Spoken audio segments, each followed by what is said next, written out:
Dewan Keamanan PBB mengeluarkan pernyataan mengecam serangan udara Israel yang menargetkan pejabat tinggi Hamas di Doha, Qatar, Selasa lalu.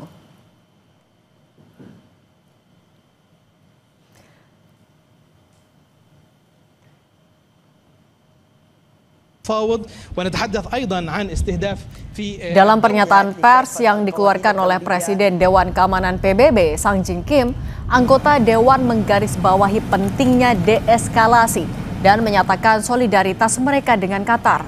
Anggota Dewan menegaskan kembali dukungan mereka terhadap kedaulatan dan integritas wilayah Qatar. Juga menyoroti peran vital negara itu dalam upaya mediasi untuk mengakhiri perang di Gaza. Pernyataan tersebut menegaskan bahwa pembebasan sandera Israel dan mengakhiri perang serta penderitaan di Gaza harus tetap jadi prioritas utama komunitas internasional.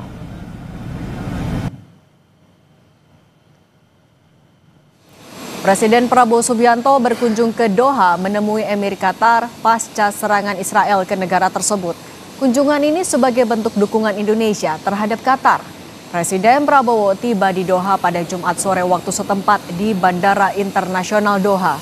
Kunjungan Prabowo ke Qatar dilakukan pasca serangan Israel ke Doha sebagai bentuk solidaritas dan dukungan Indonesia secara langsung terhadap pemerintah dan rakyat Qatar. Sebelumnya Prabowo juga menelpon langsung Sheikh Tamim pada Rabu lalu untuk menanyakan situasi terkini di Qatar usai Israel menyerang Doha. Dalam keterangan tertulis yang diterima redaksi Kompas TV, Seskap Teddy Indrawijaya mengatakan, Presiden memutuskan untuk segera datang ke Qatar pasca serangan Israel ke Doha pada Selasa kemarin. Ini adalah bentuk solidaritas dan dukungan Indonesia secara langsung terhadap pemerintah dan rakyat Qatar. Sementara itu, serangan dan ledakan terus berlanjut di kota Gaza hingga kemarin. Sementara warga Palestina terpaksa mengungsi menjelang serangan darat Israel untuk merebut kendali atas kota terbesar di jalur Gaza. Sebagian warga Gaza banyak memutuskan untuk tetap tinggal di tengah ancaman serangan. Sebagian lainnya telah melarikan diri ke selatan di daerah kantong pengungsi yang sudah penuh sesak. Hingga hari ini, Kementerian Kesehatan Gaza menyebut serangan Israel telah menewaskan lebih dari 64.700 warga Palestina.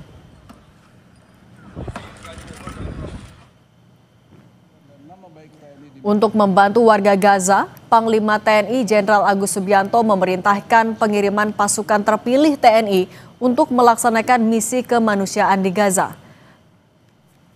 Misi ini yang dimulai sejak 17 Agustus berfokus pada pengamanan dan penyaluran bantuan makanan bagi masyarakat sipil yang terdampak krisis kemanusiaan akibat gempuran rudal Israel.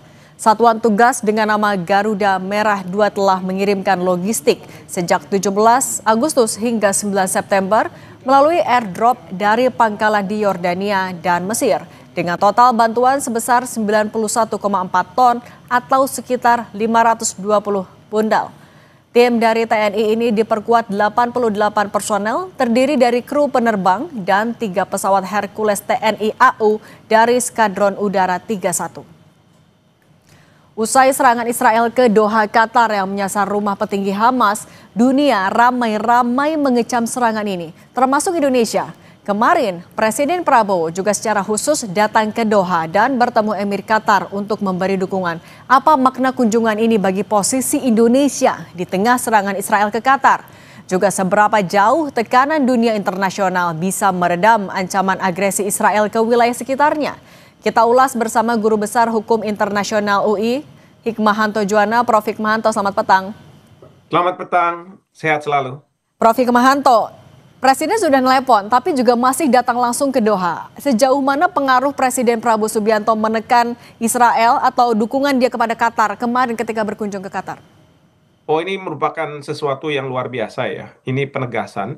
Jadi tidak hanya melakukan hubungan melalui telepon, tetapi beliau bisa langsung hadir untuk memberikan semacam semangat, semacam bahwa kami Indonesia berada di belakang Qatar atas tindakan yang dilakukan secara sepihak oleh Israel. Dan tentu Israel ini sudah melanggar pasal 2 ayat 4 Piagam Perserikatan Bangsa-Bangsa, di mana di situ disebutkan bahwa negara-negara PBB wajib untuk menahan diri dalam penggunaan kekerasan atau ancaman penggunaan kekerasan terhadap wilayah negara lain. Dan kemarin setelah serangan oleh Perdana Menteri Netanyahu dilancarkan ke Qatar, maka kita tahu bahwa Perdana Menteri Netanyahu melakukan ancaman juga kepada negara-negara di Timur Tengah yang menurut beliau ada markas-markas Hamas gitu ya. Beliau mengatakan bahwa usir mereka atau kami akan lakukan penyerangan terhadap Anda. Nah, ini merupakan suatu tindakan yang melanggar pasal 2 ayat 4 Piagam PBB karena selain dia menggunakan kekerasan, dia juga melakukan ancaman penggunaan kekerasan. Nah, jadi saya bersyukur Bapak Presiden bisa hadir di Qatar langsung, bahkan kemarin di Dewan Keamanan PBB termasuk Amerika Serikat menyetujui adanya resolusi atas penyerangan yang dilakukan oleh Israel yang jelas-jelas melanggar hukum internasional. Jadi ini sesuatu hal yang positif dan apa yang dilakukan oleh Panglima TNI atas arahan dari Bapak Presiden ini sudah sangat tepat memberikan bantuan kemanusiaan melalui airdrop yang dilakukan di Gaza.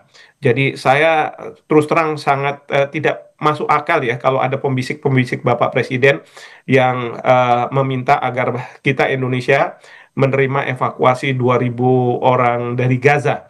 Karena ini permasalahan masalah tanah ya, bukan masalah sekedar kemanusiaan begitu, karena bagi rakyat Palestina lebih baik mereka tinggal di tanah Palestina dan kemudian tetap melanggengkan keberadaan mereka di tanah Palestina. Seperti Oke, itu. oke, Prof. Tapi kan juga besok kan mau ada KTT darurat ya. Nah, dengan besok ada KTT, kemarin Indonesia juga sudah datang langsung. Seberapa besar tekanan yang bisa diberikan oleh negara Timur Tengah, kawasan dan juga Indonesia kepada Israel tapi?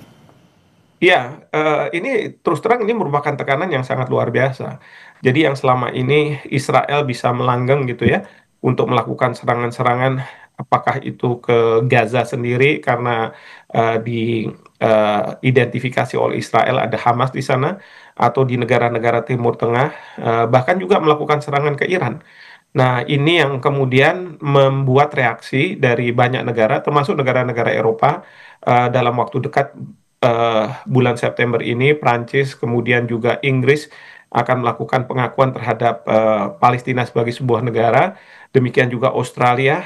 Nah, sekarang juga Amerika Serikat, dia tidak memberikan blank check gitu ya, cek kosong kepada Israel untuk bisa melakukan apa saja, karena Amerika Serikat turut mengecam dalam sidang darurat Dewan Keamanan PBB terkait apa yang dilakukan oleh Israel. Jadi ini negara-negara sudah sampai pada level memang Israel ini tidak lagi menjalankan pasal 51 Piagam PBB, yaitu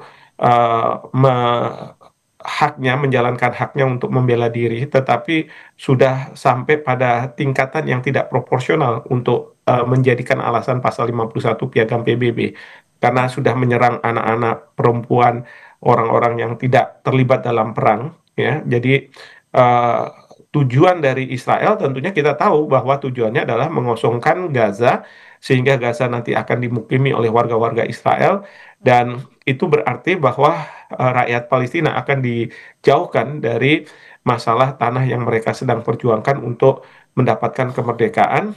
Bahkan yang kita khawatirkan ada keinginan dari Perdana Menteri Netanyahu untuk menjadikan Israel Raya yang kemudian akan mengambil banyak tanah di negara-negara di Timur Tengah. Nah, ini yang sekarang ini membuat negara-negara di Timur Tengah, termasuk Qatar, mungkin Arab Saudi dan lain sebagainya, mereka tidak percaya lagi dengan apa yang selama ini didengungkan oleh Israel, bahwa mereka hanya menjalankan hak untuk membela diri. Seperti itu. Tapi Prof, kalau melihat serangan yang dilakukan Israel juga ke Doha kemarin, ini akan mempengaruhi hubungan Amerika Serikat dengan Qatar nggak? Ya, tentunya ini akan sedikit banyak akan mempengaruhi, karena kita tahu negara-negara seperti Qatar, kemudian Uni Emirat Arab, Arab Saudi, mereka mempunyai yang disebut sebagai security arrangement dengan Amerika Serikat. Jadi arrangement masalah keamanan dan uh, mereka marah sama Amerika Serikat karena pada waktu Israel melakukan serangan, seharusnya Amerika Serikat memberitahu kepada mereka. Nah, ini tidak ada pemberitahuan kepada mereka, bahkan salah satu warga negara Qatar juga menjadi korban, tidak hanya warga negara Palestina ya, menjadi korban, dan ini merupakan tanda kutip ya pelanggaran dari janji yang diberikan Amerika kepada negara-negara di Timur Tengah, khususnya Emirat Arab, Qatar, dan kemudian juga Arab Saudi ya, karena mereka uh, seharusnya Amerika Serikat memberitahukan terlebih dahulu. Memang kemudian jadi perdebatan karena Presiden Trump mengatakan bahwa kami sudah memberitahu bahwa akan ada serangan dari Israel, Tapi tetapi artinya kapan ini akan bisa memberitahunya jadi itu? desakan tersendiri juga nggak, Prof, untuk Israel dengan Amerika Serikat yang juga sudah dirugikan dengan serangan terakhir? Ya, ini bukannya tidak mungkin, cuman masalahnya memang Israel akan tetap bersikukuh bahwa yang diserang adalah Hamas, pelaku teror, meskipun Emir dari Qatar mengatakan bahwa sebenarnya Israel sudah menjalankan state terrorism, jadi state sponsor terrorism, terorisme yang disponsori oleh negara. Ya, bahkan Emir Qatar kemarin itu pada waktu sholat jenazah beliau memimpin sendiri. Ini menunjukkan bahwa ketidaksukaan negara-negara ini terhadap Israel. Nah, cuman permasalahannya sekarang apakah Di Israel foto loh, mendapat BTW, bentar bantuan lagi atau loh. tidak dari pihak Amerika Serikat, terutama dari Orang anggap HP Presiden Trump biasanya ya, Oke, terhadap pelanggaran-pelanggaran yang dilakukan karena iya. selama Presiden Trump tetap mendukung tindakan yang dilakukan oleh Perdana Menteri Netanyahu, maka Perdana Menteri Netanyahu merasa oke, bahwa dia di atas angin dan oke. pengakuan Netanyahu terhadap Palestina sebagai sebuah negara merdeka tidak akan terjadi begitu. Oke, baik. Prof. Hikmahanto Juwana, Guru Besar Hukum Internasional UI, terima kasih sudah berbagi bersama kami. Saya selalu ya, Prof. Baik, terima kasih.